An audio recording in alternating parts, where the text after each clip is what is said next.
भन्छु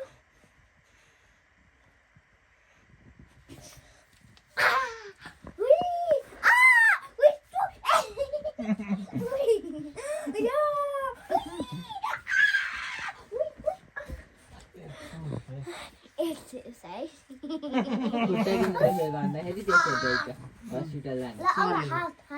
खुट्टु दुख्यो भनेर बिहान भनेको चलेको त्यस्तो खति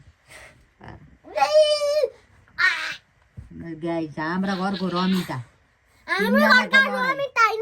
तीनजनाको लडाई तीनजनाको हामी त दुईजना उदन छ त उयो हात छोड ए खुट्टा छोड अब खुट्टा खोल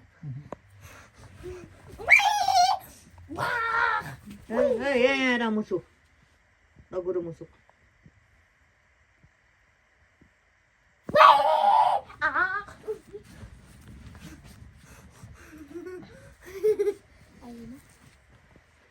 यस्तो छ गाईहरू हाम्रा घरको खाल खबर हजुरले गर्दा मेरो प्यानमा थियो मुटो हजुरले गर्दा बाहिरमा मुते अब यति बुढी आएर बाहिरमा मुते शरम छैन यति बुढीले पेटमा